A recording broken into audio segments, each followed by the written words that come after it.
think there are deeply rooted beliefs that I'm not okay and I can't trust myself. And also, when you're young, it's really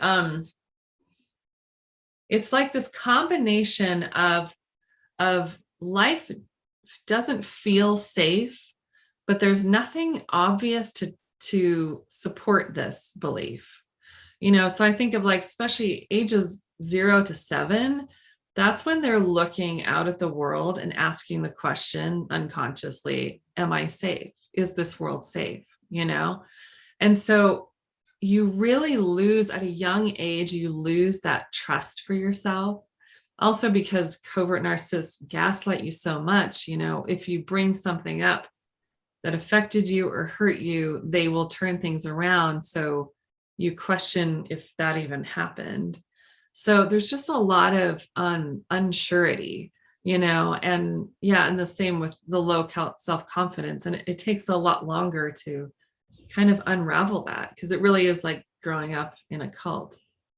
Yeah, no doubt. Right. And then obviously repeating cycles in their romantic partnerships later on, and the whole 9 yards. So in your experience, is it possible to, like, truly heal, right? Truly overcome this kind of damage from these relationships?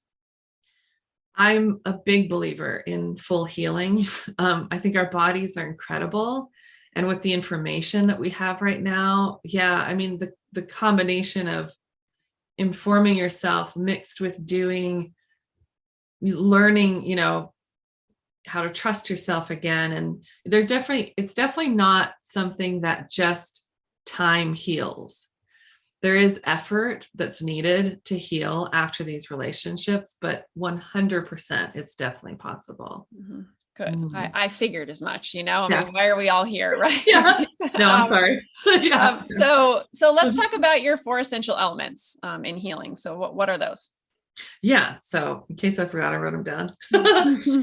The first thing is educating yourself. It's really important to understand. I'm not a big lover of labels in general, but in this case, it's really helpful and necessary to understand what a narcissist is, what a covert narcissist is, what the traits are, how these manifest, because having that knowledge is going to help your brain actually see through things, and help you clear out some, false messages you got.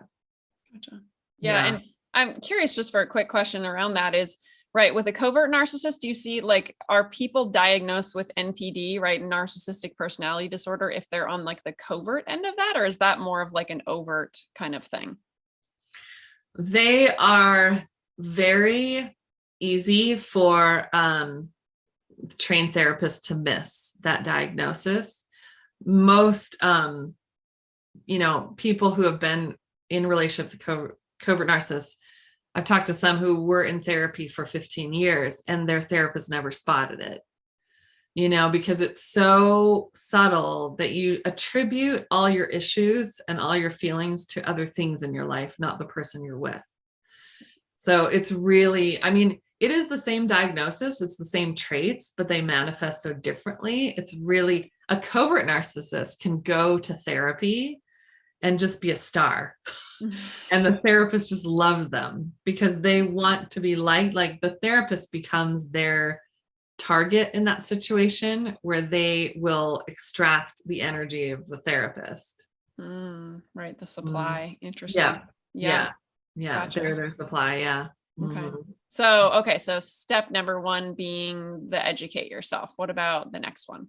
Yeah. The next one is really starting to explore and journal about what are the messages I received from this person, to begin that journey of learning what you've learned about yourself that may not be true and probably isn't true, and learning how to rewrite those, because you've, understanding that because of these relationships, you've developed beliefs that have turned into neural pathways that are strong. They were thoughts at first, now they're solid beliefs. So finding different ways to rewrite those false beliefs about yourself. Yes. Yeah. And I will say, I think by the time this comes out, this should be available, but I created a guided meditation specifically with messages that we get from narcissists to help your brain rewrite those. Right. So That's yeah, I'm awesome. really excited for that to come out. Yeah, that's great. Okay. So we've got, right, educate ourselves, as well as, right, being aware of the messages we received and then rewriting them, right, taking our power back. And what would be the next one? The next one would be learning to trust yourself. That's like the crux of so much of this.